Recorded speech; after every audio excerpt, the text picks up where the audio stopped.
What happens when two dudes, one a retired Navy SEAL commander in Colorado Springs, and the other a hippie meditation teacher in New York City, get together to discuss living mindfully? That's a great question, because we don't know what will happen either. Raw, uncut, and unapologetic. Welcome to Men Talking Mindfulness with co-hosts Jon Macaskill and Will Schneider. Each week, we take an authentic dive into how mindfulness continually impacts our lives, deepens our relationships, and allows us to be emotionally alive. We filter all of our conversations through the man box, where we unpack how as men we are expected to act in society, how fighting the authentic human experience is exhausting and damaging, and how mindfulness can help. Now, on to the show.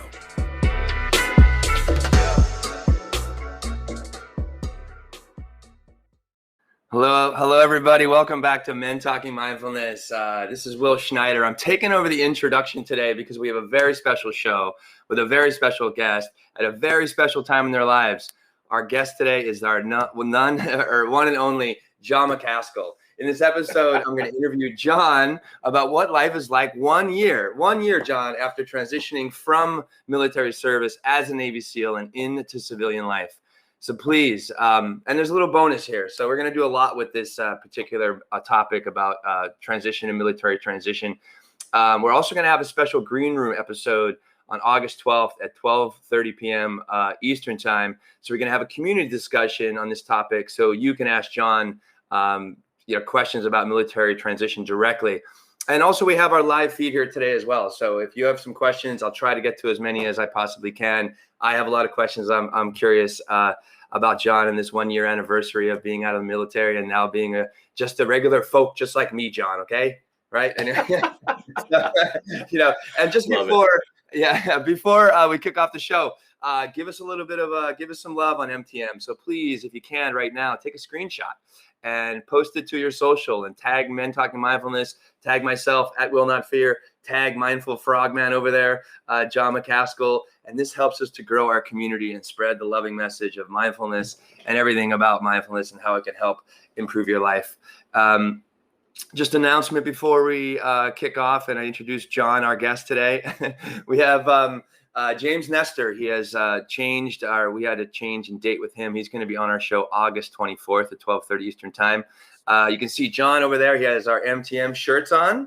We're going to start selling them later this month or early September. So be on the lookout for that. You can get your own Men Talking Mindfulness swag and merch, which would be amazing. And look at the back, raw, uncut, and unapologetic on the back of the shirt. Nice, looking good, Jon. There's our model for today. So now, without further ado, let me introduce my brother from another mother, your Men Talking Mindfulness co-host, and our very special guest today, Jon Macaskill. How are we doing, Jon? Hey, brother. I'm doing so good. I'm excited to be here, excited to have this conversation. It has been a wild ride. So much has happened. So much has changed, not just for me personally, but just in the world as a whole. So my perspective has changed because the world has changed, and excited to share that and then see what pops up in the comments from fellow transitioned military or soon to be transitioned military. So thanks for making this a topic. I'm excited, brother. Yeah, it's I'd be remiss if we kind of didn't, Jon. Like we've had such a great response on our first military transition. Is like 1 year ago, almost today, that we did that episode, and I thought it'd be nice to have share where you are now, because it seems to be a big deal for a lot of people to leave the military after giving so much of their life to it. So.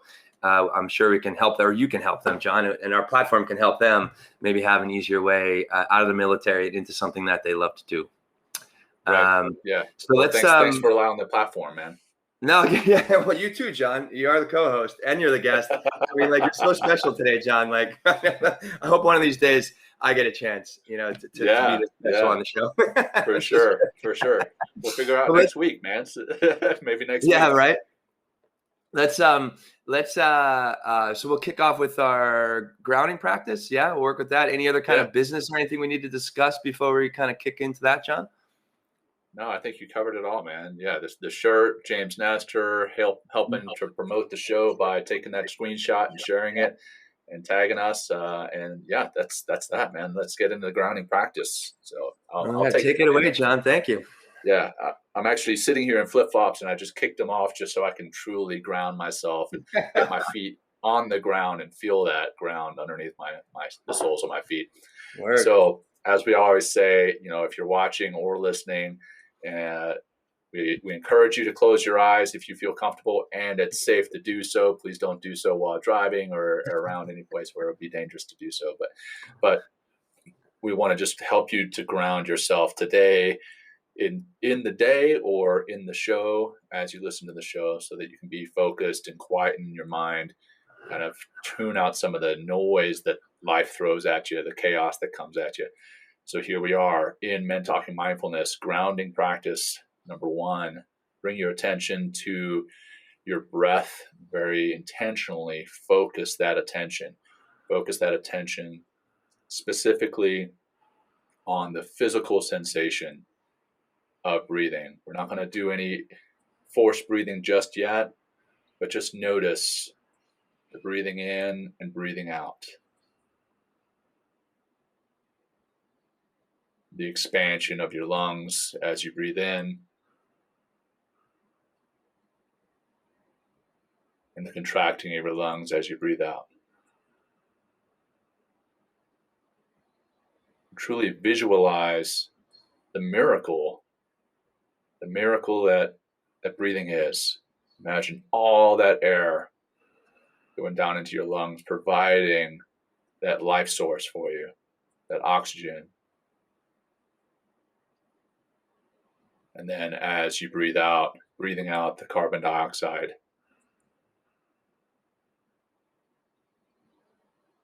Millions and billions of particles of that air going all the way down into your lungs, expanding those lungs, getting pushed out into your blood, feeding your organs,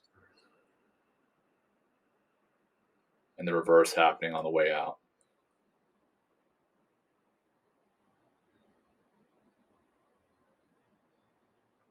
If you notice your mind has wandered off, just gently bring it back. Don't judge yourself. Just gently bring it back to the practice of paying attention to the breath.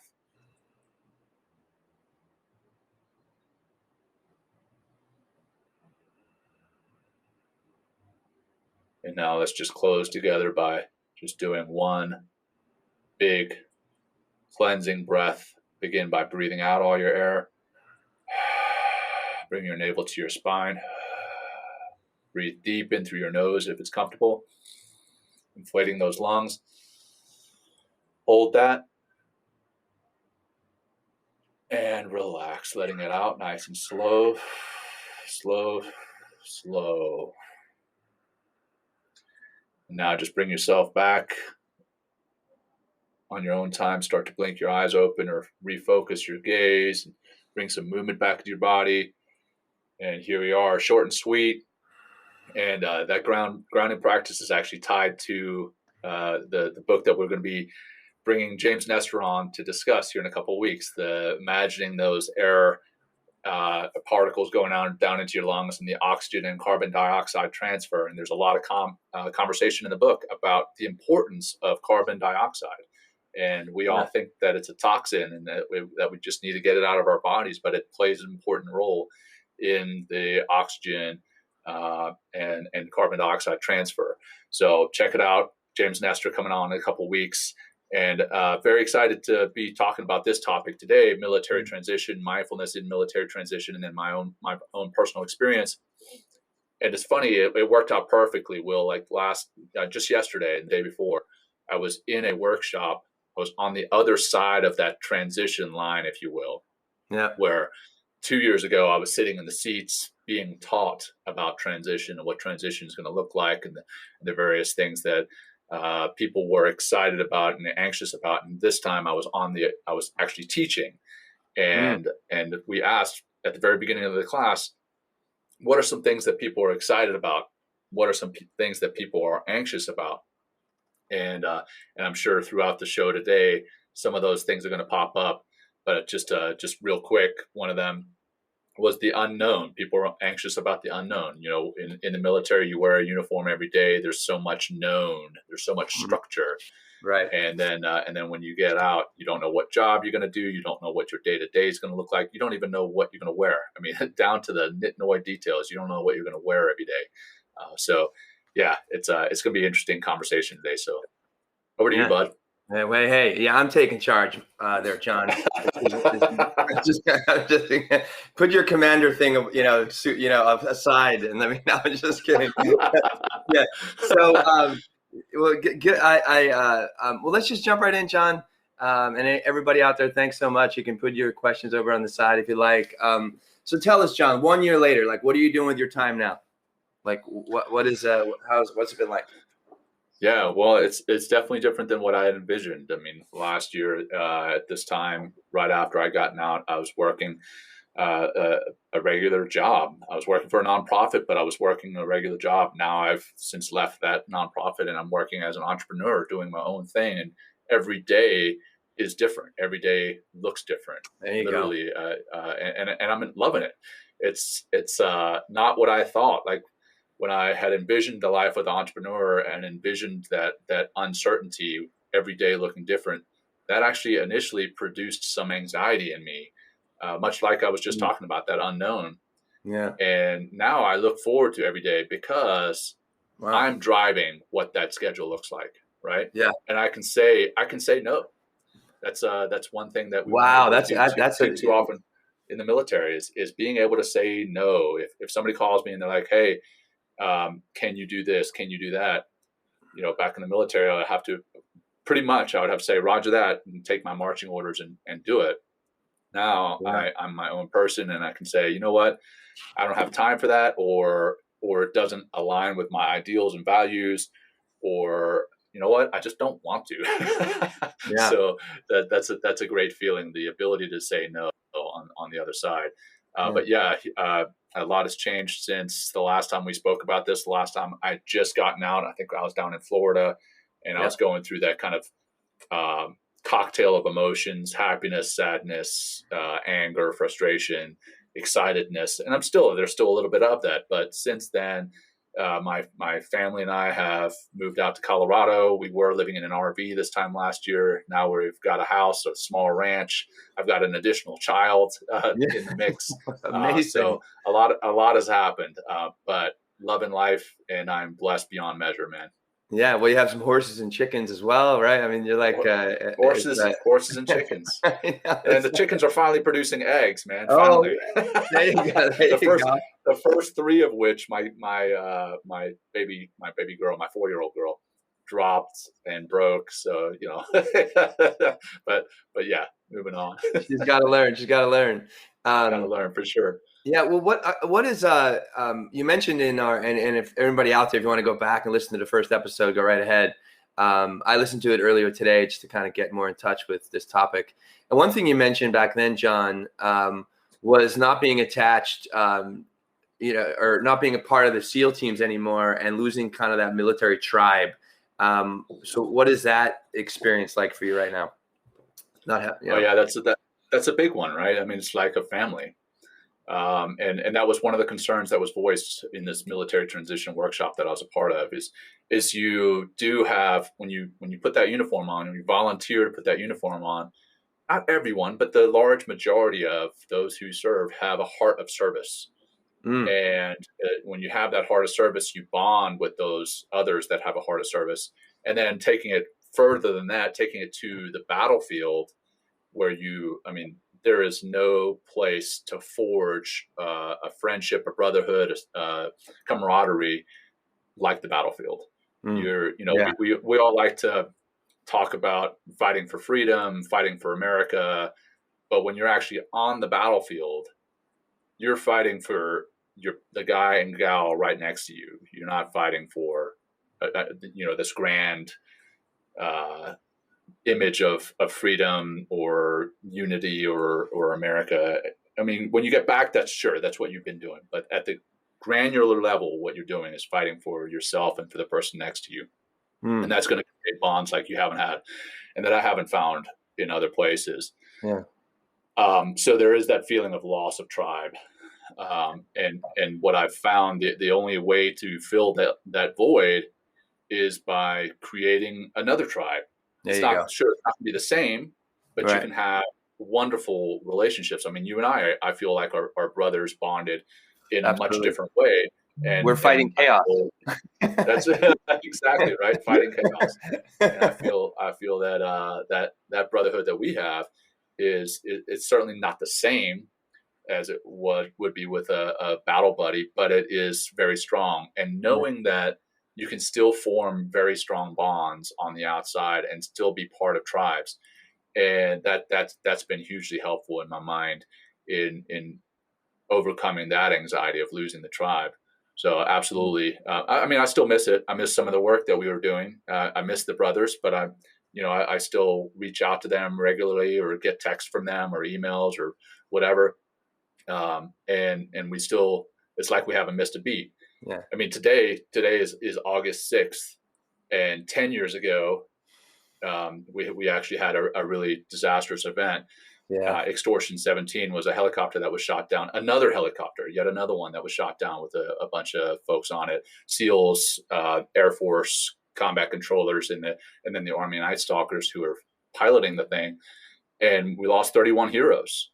31 heroes that day. And Yeah. today is that anniversary, and we're able to, come together over that anniversary, celebrate the guys' lives. Not as much mourn them, but remember them and celebrate them. Yeah. So that getting together just over Zoom calls or text messages, and raising a cup for those who have fallen. That's pretty powerful, and knowing that the tribe is still there, even though I'm on the other side of the uniform line. Yeah. Has it been, is it a challenge to, I mean, or are they receptive to, or all of them, I guess, or like some of them, do you connecting with them, or is there a little jealousy that you're on the outside? I'm just curious, like, are you, what's the dynamic of the relationship now?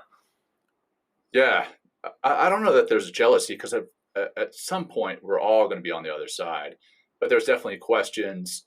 I mean, people ask me what I did for my transition. How did I plan it? What did I work towards? What industries did I look at? How did I overcome the kind of stigma of networking?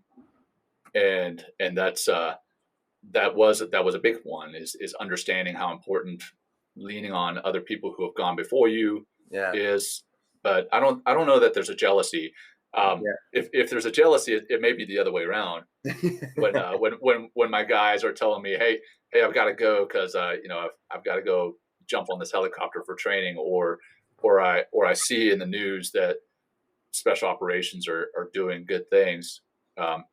There's a little pang of jealousy there. I mean, I was sitting out July 4th weekend. I was out at a lake with my family, and this helicopter, military helicopter, flies over, and I can see the legs of the guys dangling out the side of the side door, and I was like, oh yeah, I know who those guys are, and I will never do that again. I will never fly in a helicopter with my legs hanging out the side, going to assault a target, or even in training. And there was a lot of fun in that, a lot of camaraderie in that. So there's a little pang of jealousy, a little side of me that misses that. Yeah. But I'm also home with my family. And you can say no. And I can say no. I mean, there's definitely, right. It's that grass is greener on the other side. And it's always, that perspective changes day to day, hour to hour, right? Like, I'm so blessed that I'm able to be home with my family, and I know I'm never going to have to deploy into harm's way again, leaving my family behind. Yeah. I know that my family is going to be taken care of because I did retire, so I've got that come in for me, and that's huge. And then I do have the freedom to, like you said, say no, or be my own boss, or if I want to, I can wake up at 5:30 and hit the gym, or I can wake up at 9. I mean, I don't wake up at 9, but I have that ability to. So, right. That's so there's a I guess on that side, there's maybe, if I tell people that I have my own freedom and I can say no, they may have a jealousy, but I haven't felt it yet. Yeah. Has it been hard to create a new community and new friends, or, or is there some apprehension there or something, Yeah. I don't know that it's been hard. It's been interesting. Especially, I mean, one of the things that you have when you move to a new area in the military, you instantly have a network that you fall in on. Like you fall in on your platoon or your battalion, and you instantly start going to events with them. It's barbecues, it's morale, welfare, and recreation events, MWR events. You get together and you have a network in place. The other side of moving to a new place is a lot of the time you have a church. If you're spiritual or religious, you may have a church that you fall in on. Well, I moved out to Colorado Springs. I didn't know a whole lot of people out here. I didn't have my military unit to fall in on. I didn't, because of COVID, I didn't have a church to go to. So for the first 6 months that we were out here, it was a lot of family time, which is great. Yeah. And then the virtual world, right? People through social media, through Zoom calls. That's how I mean, you and I haven't met in person. Still.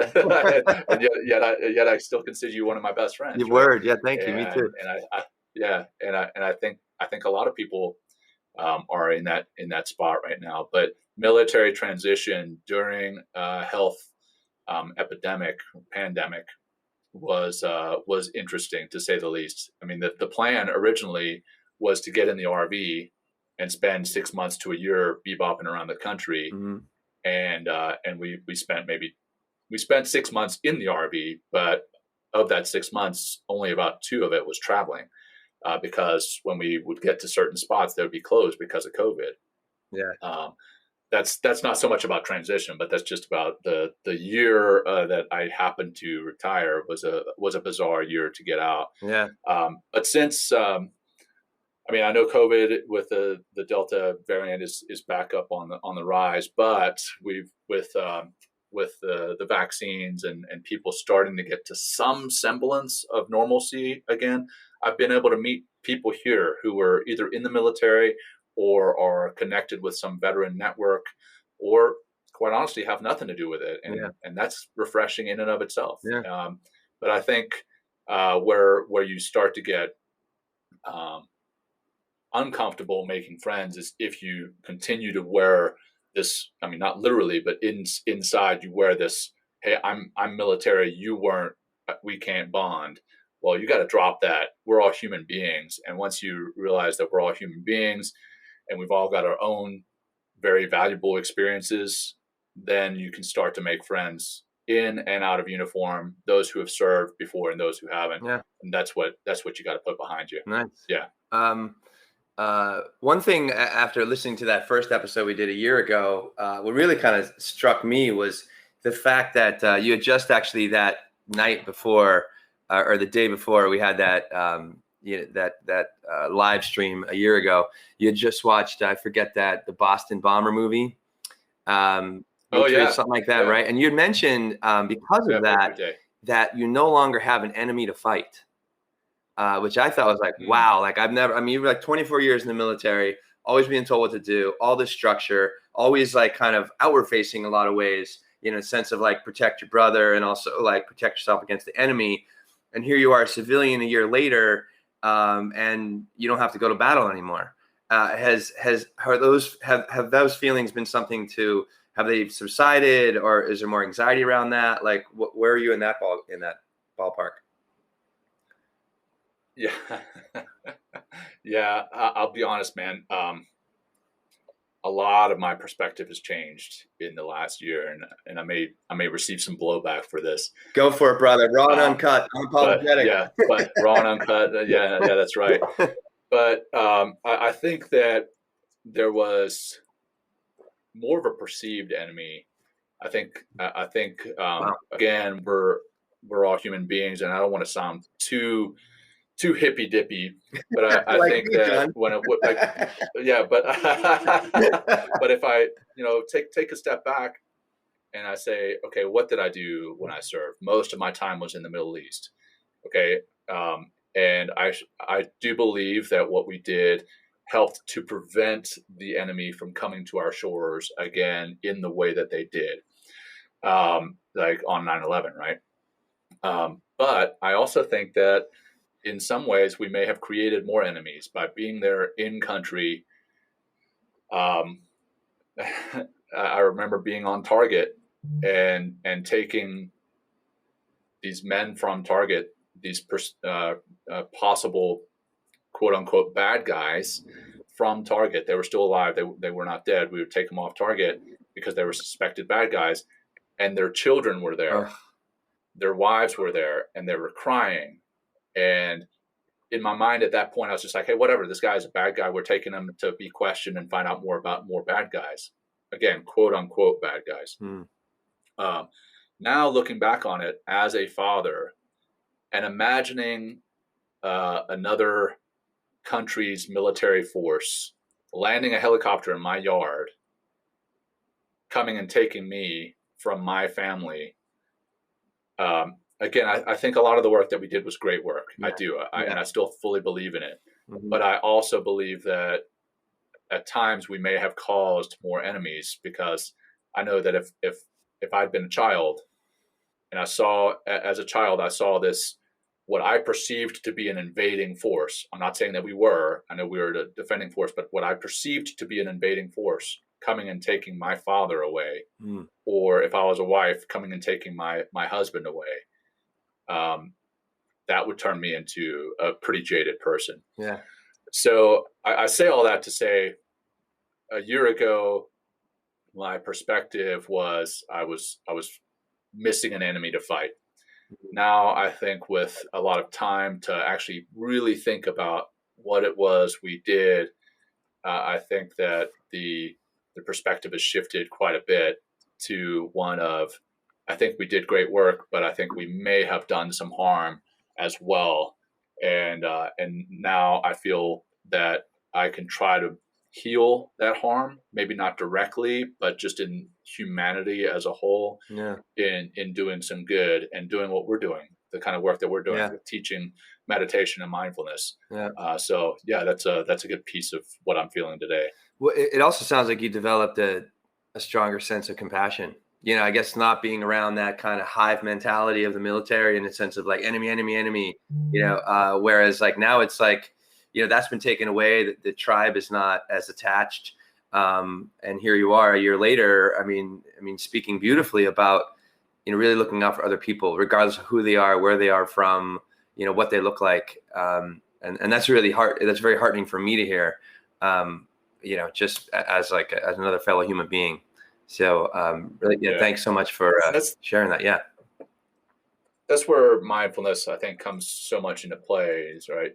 We've talked about this on the show before, about developing compassion and empathy for your fellow human beings. When you really take a step back and you look at, you know, that person was born on that side of the world and you were born on this side of the world. Right. You've been given these opportunities and these experiences. They've been given these opportunities and those experiences. Those opportunities and experiences help to form our ideals and values. And understanding that, I think, is a huge piece in mindfulness. And that's for people across the globe, or that's for people in the next neighborhood, that's for people of different ethnicities and races and genders. Understanding that our experiences and opportunities do help to shape us. I think there is definitely a side of nurture and nature, but you can't argue with the nurture piece. But that the mindfulness does help to develop that compassion for others, but also, quite honestly, it helps to develop that compassion for yourself. Yeah. And that's so important in going through the military transition is you start to have a little bit of anxiety about the unknown, and you start to beat yourself up. You're like, well, why am I quote unquote scared of the unknown? Well, because it is unknown. And when you start to have some compassion for yourself, you start to realize it's okay to feel that way. It is okay to feel that way. And many other people do. And once you start to have that compassion, then you can share that with others. You can be vulnerable to share that with others. And then that's where a new tribe can even develop among other transitioning service members or recently transitioned service members. And you can share your stories and grow from it. So I may have gotten way off track there, man. But no, it's all. I mean, I'm like, I think it really is a very complete answer, John. Thank you. I mean, it shows a lot of the humanity that, even more of the humanity you gain being outside the military. And I mean, that's just kind of like, and it kind of takes me to my next question. Is like, you know, what have you learned about yourself a year later? like here you are 1 year out, and what are some things that that you've learned about Jon Macaskill and who he is? Yeah, I think I mean, it's like you got the. I mean, I'd say that. I'm sorry to cut you off. It's like you've been in the. I think it's important to note that you joined the military when you're like 18 or 19, right? Yeah, 19. Yeah, 19, and here you are. I guess you got out when you're 43 or 44. I mean, that's like 24 years of really your adult life. I mean, you're 19. I'm still like I'm still a kid. Still like a dumb kid in some ways. And here you are like a man with a family. 24 years later, and now a year out. So, what are some of those things you're learning by yourself? Yeah, well, I'm glad you kind of reframed it and added that piece to it, because thinking about the 19-year-old kid that enlisted in the Navy in 1996. Wow. Yeah. I was young and full of piss and vinegar, right? And, like we all are at 19. And, right. Yeah. Right. And I did, in my mind, wanted to defend freedom, serve my country. And that part, I think, stayed with me all the way through. But what defending freedom and serving my country looked like, I think, did change throughout my time. I wanted to, day one, I wanted to kick down doors and drop bombs on, again, quote unquote, bad guys. As I feel I gained experience, gained wisdom, gained perspective, a grander perspective of the world, rather than just this very narrow perspective that I had as a 19-year-old. That changed quite a bit. And in all honesty, I did too. I changed. My priorities shifted in my young years. My number one priority was military, right? And it was probably very high all the way through my service. But as even when I was married, my first marriage, number one priority was the military. And then somewhere below that was my family, which sometimes you need to make military a priority in order to serve properly. But as I got older, I saw that I needed to make my family priority, and that's a huge shift for me. My family is a priority. I still feel God is my number one priority, and I don't want to make this religious, but this is my own personal perspective. Yep. God is my number one priority, family, and then below that, the other pieces fall out. But that all shifted around quite a bit. And then just in the last year, I think I was also putting myself pretty high up there as far as, okay, well, I've got to advance my career. I've got to achieve this milestone in the military in order to advance myself, in order to achieve the next rank. When I got out, I realized, you know what? I don't have to do that now. I can put my family first. I can turn my phone off and disappear for a weekend and make my family priorities. And I think that took a few months. Even after I retired and hung up the uniform, that took a few months. But now I feel that I'm able to put them right there at the top. And if anything else is interfering with that, then I chop it out of my life. Yeah. Or I try to anyway. So that's one of the big new understandings, is just like reprioritizing your life, I guess. Right. And does that come from also like a feeling place, as far as like, because you're not in that, intense, committed and stringent environment, that, I guess you're just able to open up to those possibilities or something. I'm just curious. Yeah. Yeah.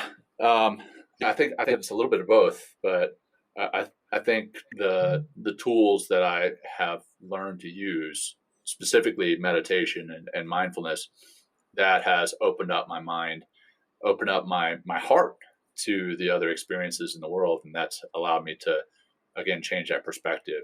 So yeah. I think it's a little bit of both. Yeah. Well, what's been, what are some of the difficulties, the challenges that you've had, getting, over this year of reprioritizing and feeling your life in a new way, and being a civilian, Yeah. I think certainly that kind of missing the tribe. I think that took a second. But I also believe there was guilt there, and I think overcoming that sense of guilt has been a big challenge for me. And what I mean by Yeah.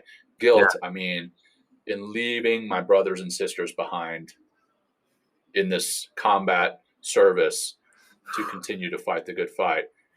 And here I am out here living on my ranch in Colorado, waking Saying up on no. my own time, saying no to a lot of things. If I want to, if I want to, I go get myself a coffee at Starbucks, and I'm living quite honestly a privileged life, and I acknowledge that. I fully realize that. Yeah. But you also built that, John. But Like, I mean, yes, I mean, you've capitalized on the privilege, sure. but you've also, you put yourself here. So, I mean, kudos to you. I mean, just looking out for your brother.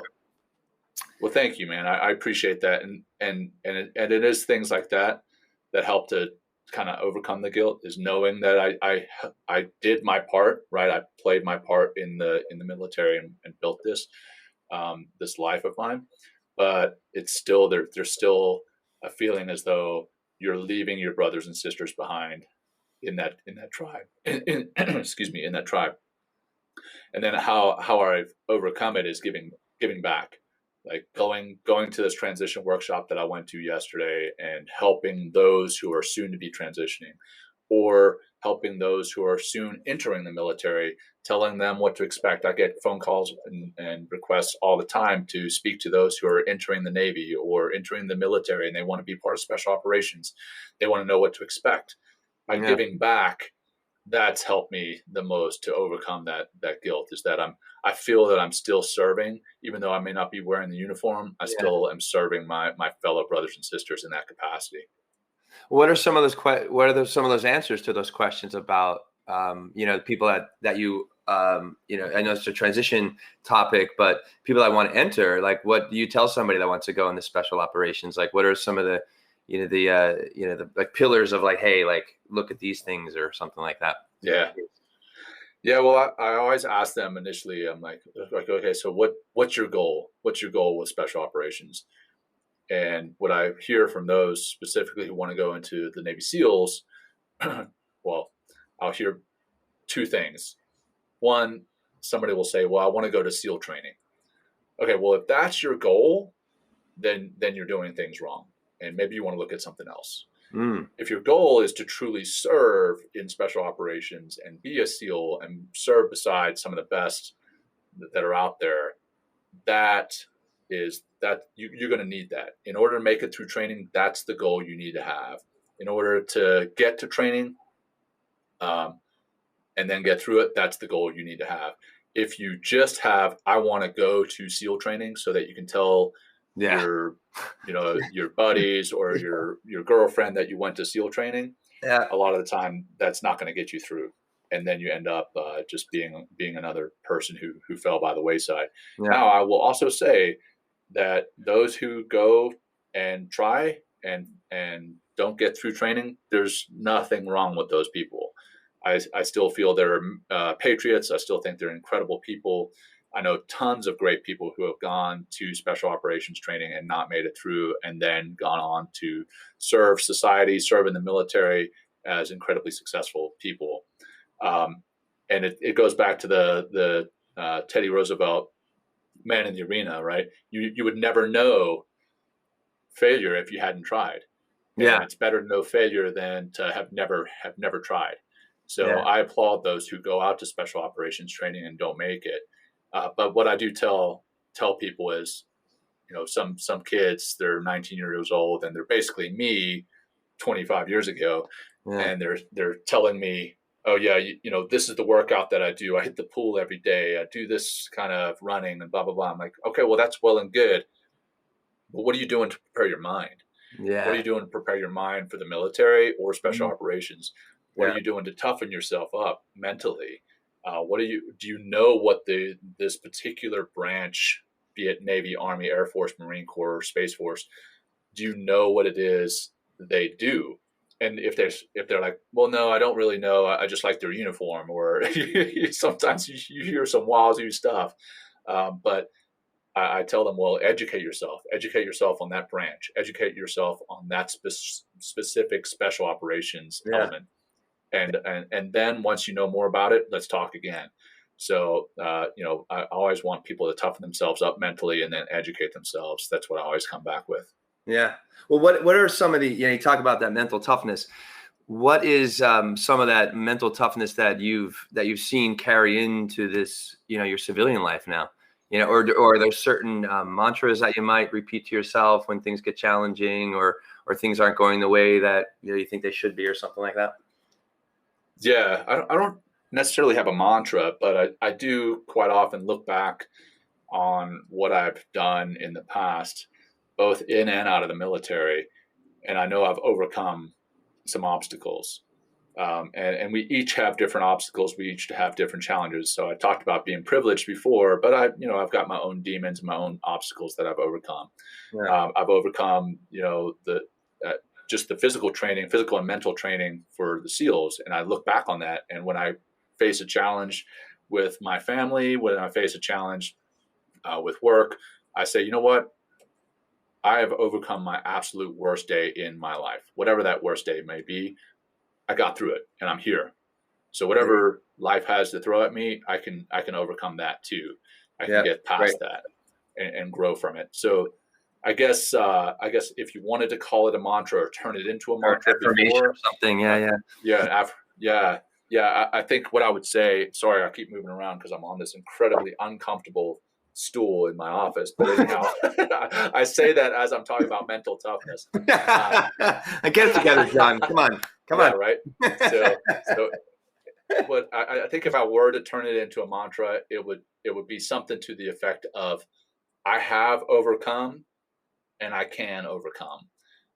So using what you have done in the past to make sure that you can overcome in the future. So I think I'm going to coin that. I have overcome and I can overcome. There you go. Yeah, maybe write that in our little chat here. So, but don't get too distracted. I'm going to do it. I want to do it. No, but thank you. That's, I have overcome and I will overcome. And that's great, especially in those dark days, like that you still see the light and you pull yourself out. Right. What would you say to potential transitioning veterans that are a year or two, or maybe only like 6 months away from becoming a civilian? What would you say to them? I'd say a lot. First off, I would say the time in between when you decide to get out and when you do get out, it goes really fast. I decided to get out about 2 years prior to actually jumping off that exit ramp, and that 2 years flew by. So use the time wisely because it does go by really fast. The other side is, a lot of the time military members, they get very comfortable doing what they did in the military, and they want to look for a job that matches that on the outside. So maybe they were a logistician or administrative or special operations in the military. Now they're looking to do something in the logistic world, the administrative world, or maybe a defense contractor on the outside. If that's what you really want to do, more power to you. That's great. I love that your military training and your military job translated very well to a job on the outside. But make sure it's truly what you want to do and not just the easy button. Right. Or just for the money. It's very easy. Right? Yeah, we're chasing the money. Yeah. Right? You mentioned that in the earlier episode, just like, guys, like living from a place of passion, it sounds like is a super key to a successful transition. Right. Yeah. I think, I don't know if I want to call it passion, because I think we all have a whole lot of different passions, but I think it's doing some deep introspective work and finding out who you are without that uniform on. So you may be a logistician in that uniform, but maybe you want to go work with a professional sports team and do something for them. Or maybe you want to go into personal finance and help others figure out their finances or something. But I'll tell you what we kind of teach in that transition workshop is Simon Sinek's Find Your Why. Once you're able to identify your why, that plays big time into what it is you can do and maybe want to do on the outside. Yeah. So I guess the other piece that I'll tell people, aside from the time goes really fast, is find your why, figure out who you are outside of Yeah. uniform, without that uniform on, Yeah. before ever actually hanging up that uniform. Figure that out, because that's going to Yeah. set you up to do what you want to do on the outside. Well, I guess I may have misspoke a little bit as far as using the word passion, where probably would be better to say be in service, Yeah, and that's kind of like, I think that's really the key. It's like, how can you, with the skills you have and the passion you have, how can you turn that into a service to help other people? Like, kind of, rising tide lifts all boats. How can you lift more boats up, sure. right? With the Yeah, energy and the knowledge and the wisdom that you have from the skills that you have. But also, John, what helped you, or what you mentioned in that first transition episode, was the book Design Your Life, yeah, which was like a yeah. 13-week course. And I think Linda's going to pop it into the feed here.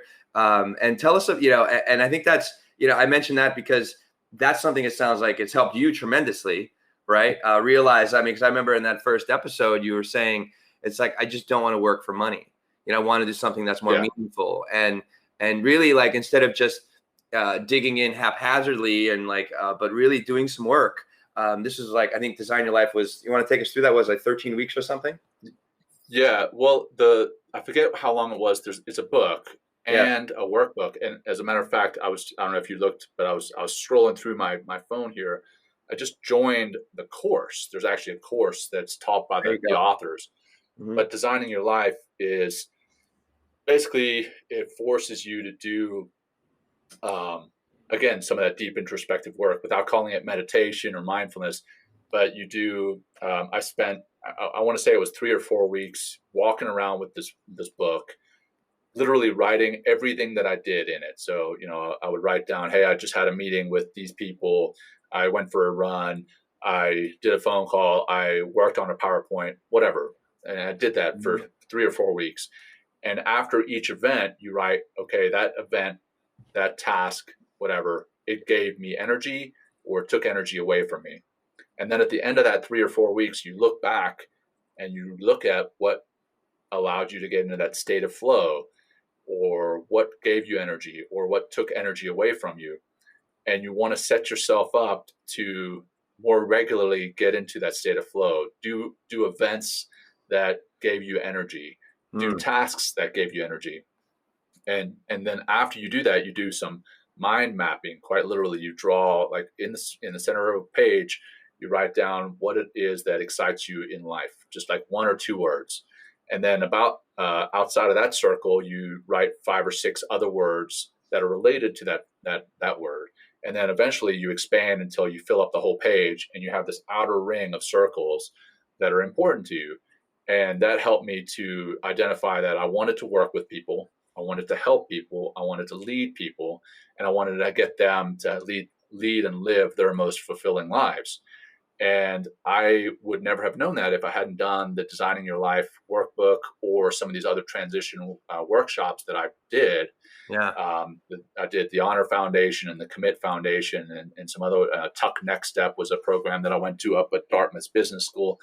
And if I hadn't done those things, I would have known, hey, you know what? I don't want to go into this industry or this job, even though I was looking at them pretty hard. I want to be I want to be an entrepreneur. I want to go out and serve people as an entrepreneur. Yeah. So Designing Your Life, I can't recommend that book, the workbook, and now even the class enough. And then also those other transition workshops that I mentioned, the Honor Foundation, Commit Foundation, and Tuck Next Step, phenomenal programs. Yeah. Yeah, and I'll collect my money later, guys. Obviously not. I'm not officially associated with any of them, but I do fully believe in what they do. But they sound very helpful. And the takeaway I'm getting from that, John, is, once you know you're getting out, don't waste your time, right? Like, just don't waste your time. Put in the work, to really discover what you want to do, where you want to go, like the person you want to be, maybe where you want to live. So it's going to definitely take some homework and take some time.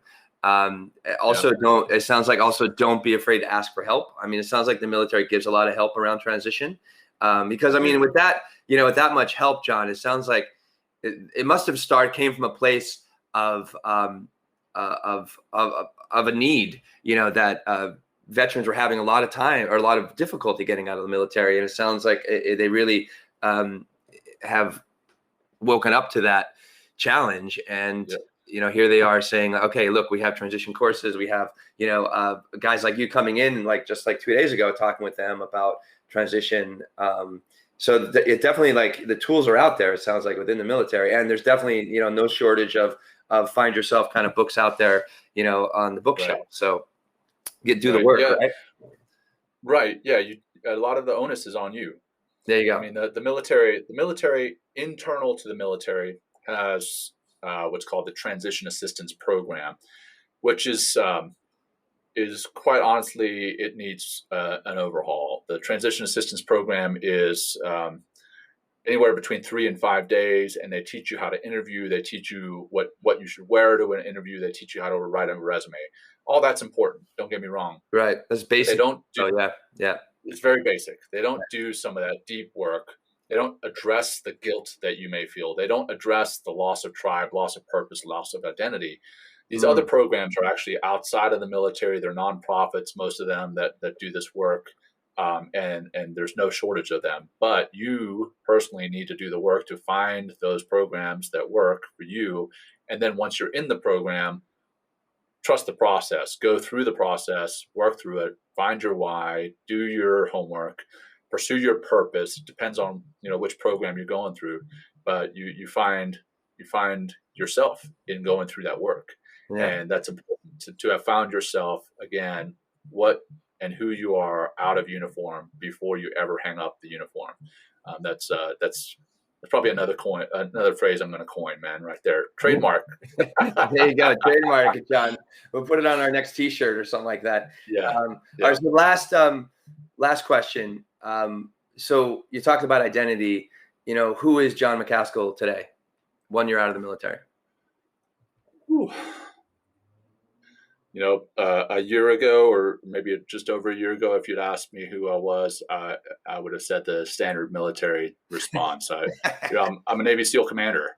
And, yes, sir. And then I think what I would say today is I'm a husband, I'm a father, and that I'm a farmer. I don't know that I'm a great farmer, but I have a small ranch, and then the Navy SEAL commander is a part of who I am. It's just a small part, and the husband and father and leader in my community, I think those are becoming bigger parts of the pie, and that's who I am today. And that's important to know that about yourself, is that sure, the military, your military service is part of who you are. Don't negate that. I will never say I never served in the military. I will never say that I wasn't a SEAL. It's a part of who I am. Of course. It's just as though, if I was a doctor, MD or PhD or dentist or whatever, I'm still going to say that that's a part of who I am. But there's so much more. And that's the thing for transitioning service members. There is so much more to you than you even realize. Yeah. And hopefully you're able to find those other parts of you and grow in those other aspects, because now is the opportunity to do that. So that's who I am today. Yeah. Thanks, John. And you're a co-host of our show as well. That's great. Of course. I'm a co-host of Men Talking Mindfulness. How could I forget? All good, dude. All good. I know. I feel sad now, John, that you didn't mention it. I love it. That's dude, that's wonderful, John. And I was going to say something else and I forgot with what. But why don't we take this time? We'll close. And is there anything else you want to say in closing or something like that? I think thank you for sharing all this, John. And I say that on behalf of not just myself but our audience, and being vulnerable as well, and maybe not speaking the way or saying things about the military that might be in favor of everybody. So thanks for being so candid as well. My pleasure, man. Thanks for having me as a guest on your show. It's on our show, John. We're a guest on our own show. But yeah, I'll just for those who may not have listened to the show before or not know me, and you may have either just recently transitioned from the military or you're soon to be transitioning from the military, and you have any questions, please feel free to reach out to me. I'm on social media. I'm on LinkedIn. Jon Macaskill, JonMacaskill.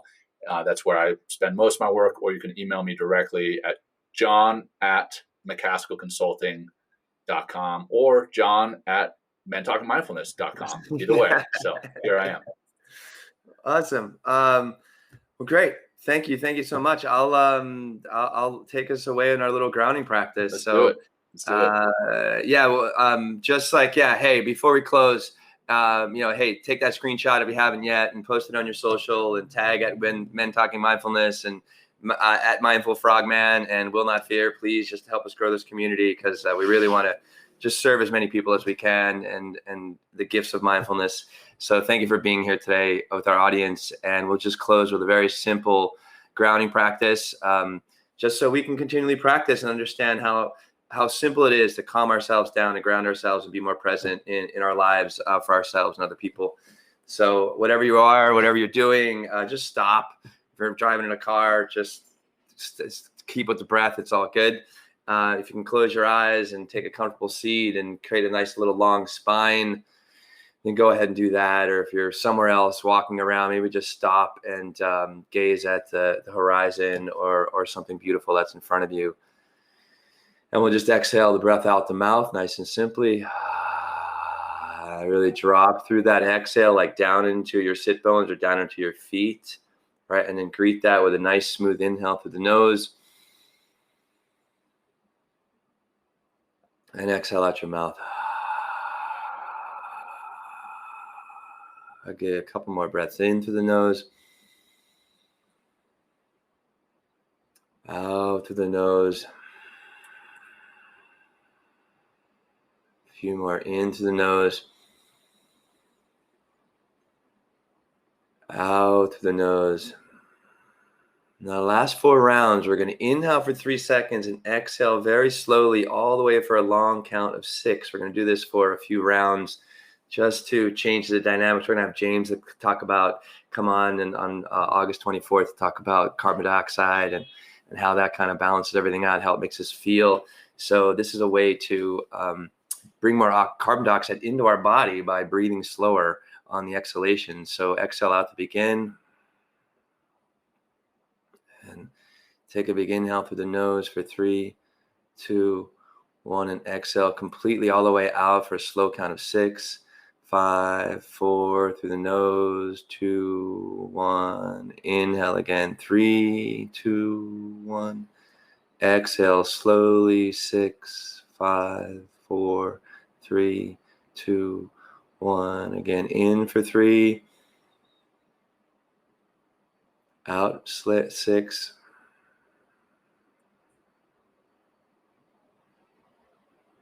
Two more. In for 3. Out completely for 6. When I say completely, try to pull your diaphragm up below your rib cage so you feel like no breath in your body, and in for 3 again. Out for 6.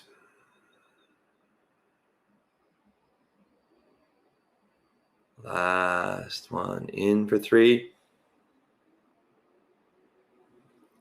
Out for 6.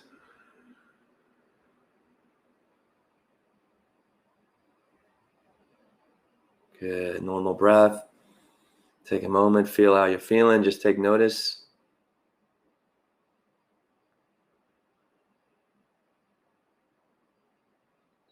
Great. When you're ready, open your eyes. And once again, thank you, Jon. Thank you, audience. It's been a wonderful opportunity to talk with you, Jon, about your transition and your feelings and where you are today. And thank you so much for sharing all of that. And that's going to be our show today, everybody. Thanks again. Yeah, thank you, brother. Always a pleasure. And thank you for walking me through that. That last year has been a wild ride, and I appreciate your again, bringing this topic up, because it is so important for so many who are going through transition or have recently transitioned themselves. So thanks, brother, and have a great weekend. Thank you, Jon. Peace.